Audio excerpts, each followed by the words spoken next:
Hello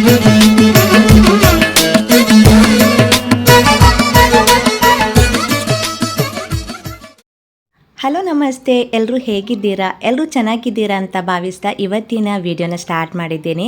ಇವತ್ತೊಂದು simple vlog ಅಂತ ಹೇಳ್ಬೋದು. ಇದರಲ್ಲಿ ನಿಮಗೆ ಕೆಲವರಿಗೆ ಬೆನಿಫಿಟ್ ಆಗ್ಬೋದು ಅಂತ ಹೇಳಿ ಈ ವ್ಲಾಗನ್ನು ಸ್ಟಾರ್ಟ್ ಮಾಡಿದ್ದೀನಿ. ಸೊ ಇವತ್ತು ನಾವು ದೇವರಿಗೆ ಕಾಯಿ ಪೂಜೆಯನ್ನು ಮಾಡ್ತೀವಿ.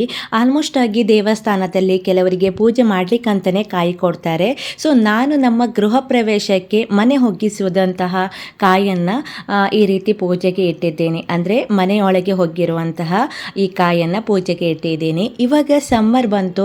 ಸಮ್ಮರಲ್ಲಿ ನಾವು ಇದನ್ನು ಯಾವ ರೀತಿಯಾಗಿ ಸ್ಟೋರ್ ಮಾಡೋದು ಅನ್ನೋದನ್ನು ಇವತ್ತಿನ ವಿಡಿಯೋದಲ್ಲಿ ಶೇರ್ ಮಾಡ್ತೀನಿ. ಸೊ ನೀವಿಲ್ಲಿ ಫೋಟೋದಲ್ಲಿ ನೋಡ್ಬೋದು, ನಮ್ಮ ಮನೆ ಗೃಹ ಪ್ರವೇಶಕ್ಕೆ ಕಾಯಿಯನ್ನು ಮನೆ ತುಂಬಿಸ್ಕೊಂಡಿರ್ತೀವಿ, ಕಳಸದಲ್ಲಿ ಕಾಯಿಯನ್ನು. ಸೊ ಆ ಕಾಯಿಯನ್ನು ನಾನು ಪಾಯಸ ಮಾಡಲಿಕ್ಕೆ ಅಂತ ಹೇಳ್ತಾರೆ. ಆ ದಿನ ಒಂದು 2 ಕಾಯಿಯನ್ನು ಕೊಟ್ಟಿದ್ರು. ಅದರಲ್ಲಿ ಮನೆ ತುಂಬಿಸಿಕೊಂಡಿರುವಂತಹ ಕಾಯಿಯನ್ನು ನಾನು ಪೂಜೆ ಮಾಡ್ಲಿಕ್ಕೆ ಅಂತ ಇಟ್ಟಿದ್ದೆ.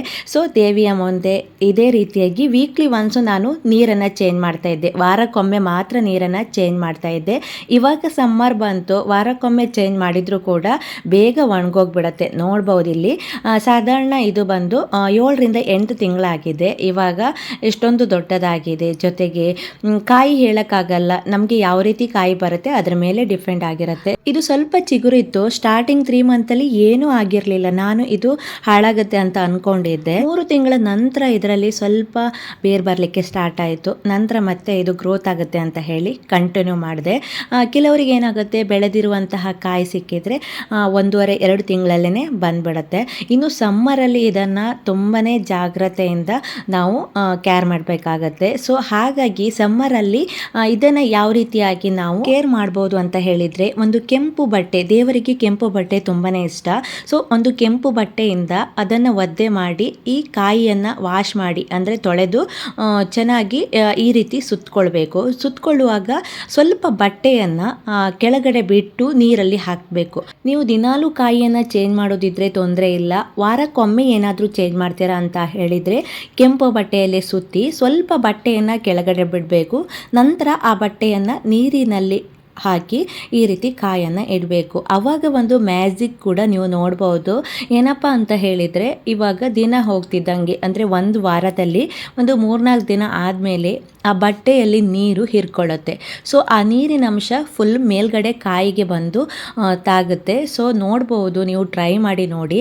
ಹಾಗೆ ಜೊತೆಗೆ ಇದು ಬಂದು ಇವತ್ತು ಮಹಾಶಿವರಾತ್ರಿ ಕೂಡ. ಶಿವರಾತ್ರಿ ದಿನ ಶಿವರಾತ್ರಿ ಪೂಜೆಗೆ ರೆಡಿ ಮಾಡ್ಕೊಳ್ತಾ ಇದ್ದೆ. ಹಾಗೆ ಆ ಮೂರ್ತಿ, ಅಂದರೆ ಆ ಮಣ್ಣಿನ ಕುಂಡ ಇದೆಯಲ್ಲ, ಅದೇನಪ್ಪ ಅಂತ ಹೇಳಿದರೆ, ರೀಸೆಂಟಾಗಿ ಹಸ್ಬೆಂಡ್ ಕುಂಭಮೇಳಕ್ಕೆ ಹೋಗಿದ್ರು. ಅಲ್ಲಿ ಹೋದಾಗ ಅಲ್ಲಿನ ನೀರನ್ನು ತಂದು ತೀರ್ಥ ಪ್ರಸಾದವಾಗಿ ನಾವು ಮನೆಗೆಲ್ಲ ಹಾಕ್ತೀವಿ. ಹಾಗೆ ಹಸ್ಬೆಂಡ್ ಬರಬೇಕಾದ್ರೆ ಸ್ವಲ್ಪ ಮಣ್ಣನ್ನು ಕೂಡ ತೆಗೆದುಕೊಂಡು ಬಂದಿದ್ರು. ಇನ್ನು ಪ್ರಯಾಗ್ರಾಜಲ್ಲಿ ಸಾಧುಗಳು ಜಾಸ್ತಿಯಾಗಿ ಬಂದಿರ್ತಾರೆ. ಸಾಧುಗಳು ಮೆಟ್ಟಿದಂತಹ ಆ ಮಣ್ಣು ತುಂಬಾ ಶ್ರೇಷ್ಠ ಅನ್ನೋದಾಗಿ ಅದನ್ನು ಪೂಜೆ ಮಾಡೋಣ ಅಂತ ಹೇಳಿ ತೆಗೆದುಕೊಂಡು ಬಂದಿದ್ರು. ಸೊ ಹಾಗೆ ಆ ದಿನ ಅದನ್ನು ಪೂಜೆ ಮಾಡಲಿಕ್ಕೆ ಇಟ್ಟಿದ್ವಿ. ಸೊ ನಾನಿವತ್ತು ವಿಡಿಯೋದಲ್ಲಿ ನಿಮ್ಮ ಜೊತೆ ಶೇರ್ ಮಾಡಲಿಕ್ಕೆ ಹೋಗಿರೋದು ನೀರಿನ ಕಳಸ, ಅಂದರೆ ಕಾಯಿಯನ್ನು ನಾವು ಯಾವ ರೀತಿಯಾಗಿ ಸಮ್ಮರಲ್ಲಿ ಸೇವ್ ಮಾಡೋದು ಅಂತ ಹೇಳಿ ಅದರ ಜೊತೆ ಇದನ್ನು ಕೂಡ ಶೇರ್ ಮಾಡಿದೆ.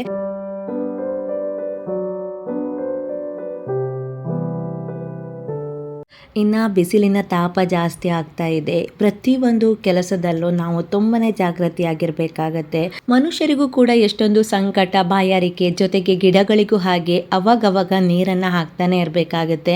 ಸೊ ಒಮ್ಮೊಮ್ಮೆ ನಾವು ಹೊರಗಡೆ ಹೋಗಿರ್ತೀವಿ, ನೀರನ್ನು ಹಾಕ್ಲಿಕ್ಕಾಗೋದಿಲ್ಲ. ಅಂಥ ಮೊಮೆಂಟಲ್ಲಿ ನಾವು ಗಿಡಗಳನ್ನು ಯಾವ ರೀತಿ ಆರೈಕೆ ಮಾಡೋದು ಅನ್ನೋದನ್ನು ಮುಂದಿನ ವಿಡಿಯೋಗಳಲ್ಲಿ ಶೇರ್ ಮಾಡ್ತೇನೆ. ಸೊ ಇನ್ನು ಕಾಯಿಯನ್ನು ನಾವು ದೇವರ ಕೋಣೆಯಲ್ಲಿ ಯಾವ ರೀತಿಯಾಗಿ ಅದನ್ನು ಸೇವ್ ಮಾಡ್ಬೋದು ಸಮ್ಮರಲ್ಲಿ ಈಗಾಗಲೇ ಶೇರ್ ಮಾಡಿದ್ದೀನಿ. ಇಷ್ಟ ಆಯಿತು ಅಂತ ಭಾವಿಸ್ತೀನಿ. ಇಷ್ಟ ಆದರೆ ಲೈಕ್ ಮಾಡಿ. ಇನ್ನೂ ಯಾರೆಲ್ಲ ಈ ಚಾನಲ್ನ ಸಬ್ಸ್ಕ್ರೈಬ್ ಮಾಡ್ಕೊಳ್ಳದೆ ನೋಡ್ತಾ ಇದ್ದೀರಾ, ಸಬ್ಸ್ಕ್ರೈಬ್ ಮಾಡ್ಕೊಳ್ಳಿ. ಇನ್ನು ದೇವರ ಪೂಜೆಗೆ ಹೂಗಳನ್ನು ನಾವೇ ಮನೆಯಲ್ಲಿ ಚಿಕ್ಕದಾದರೂ ಪರವಾಗಿಲ್ಲ ಬೆಳೆಸಬೇಕು. ಅವಾಗ ಫ್ರೆಶ್ ಆಗಿರುವಂಥ ಹೂಗಳನ್ನು ನಾವೇ ಮನೆಯಲ್ಲಿ ಹೇಗೆ ಬೆಳೆಸೋದು ಅಂತ ಹೇಳಿದರೆ, ಹೊರಗಡೆ ನಾವು ಹೂವನ್ನು ತೆಗೆದುಕೊಂಡು ಬಂದರೆ ಅದು ಎಲ್ಲೆಲ್ಲೋ ಹಾಕಿರ್ತಾರೆ. ಹಬ್ಬಕ್ಕೆ ಒಮ್ಮೆ ನೀರನ್ನು ಚಿಮಿಸಿ ಹಾಕ್ಬೋದು. ಸೊ ಇನ್ನು ದಿನನಿತ್ಯದ ಪೂಜೆಗೆ ಮನೆಯಲ್ಲೇ ನಾವು ಬೆಳೆಸ್ಬೋದು. ಚಿಕ್ಕ ಚಿಕ್ಕ ಹೂವಾದರೂ ಪರವಾಗಿಲ್ಲ, ನಾವು ಬೆಳೆಸಿರುವಂತಹ ಹೂ ಇದೆಯಲ್ಲ, ನಾವು ಇಟ್ಟಾಗಲೂ ಕೂಡ ನಮಗೆ ಖುಷಿ ಕೊಡುತ್ತೆ. ಸೊ ನೆಕ್ಸ್ಟ್ ಡೇ ನಾನು ಈ ವ್ಲಾಗನ್ನು ಮಾಡ್ತಾ ಇದ್ದೇನೆ. ಪೂಜೆ ಎಲ್ಲ ಹಿಂದಿನ ದಿನ ಆಗಿತ್ತು. ನೆಕ್ಸ್ಟ್ ಡೇ ನಾನು ಈ ಹೂಗಳನ್ನೆಲ್ಲ ಪುಟಕ್ಕೆಲ್ಲ ಇಡ್ತಾ ಇದ್ದೇನೆ. ಡೈಲಿ ನಾವು ಹೂಗಳನ್ನು ಇಡಲಿಕ್ಕೆ ನಿತ್ಯ ಪುಷ್ಪ, ಅದೇ ರೀತಿಯಾಗಿ ಒಂದು ವೈಟ್ ಕಲರ್ ಹೂ ಬರುತ್ತೆ, ಅವೆಲ್ಲ ದಿನನಿತ್ಯ ಆಗಿರುವಂಥ ಹೂಗಳು. ಅವನ್ನೆಲ್ಲ ನಾವು ಫಾಟಲ್ಲಿ ಹಾಕಿ ಇಟ್ಕೊಂಡ್ರೆ ದಿನನಿತ್ಯ ಪೂಜೆಗೆ ತುಂಬಾ ಚೆನ್ನಾಗಿರುತ್ತೆ. ನೋಡ್ಬೋದು ಇಲ್ಲಿ ಎಲ್ಲ ದೇವರಿಗೂ ಕೂಡ ಹೂಗಳನ್ನು ಹಾಕ್ಲಿಕ್ಕಾಗುತ್ತೆ. ಸೊ ನೋಡಿದ್ರಲ್ಲ, ಇವತ್ತಿನ ಈ ಪುಟ್ಟ ವಿಡಿಯೋ ನಿಮಗೇನಾದರೂ ಇಷ್ಟವಾದರೆ ಪ್ಲೀಸ್ ಲೈಕ್ ಮಾಡಿ, ನಿಮ್ಮ ಅನಿಸಿಕೆಯನ್ನು ಕಮೆಂಟ್ ಬಾಕ್ಸಲ್ಲಿ ತಿಳಿಸಿ. ಮುಂದಿನ ವಿಡಿಯೋದಲ್ಲಿ ಮತ್ತೆ ಸಿಗೋಣ.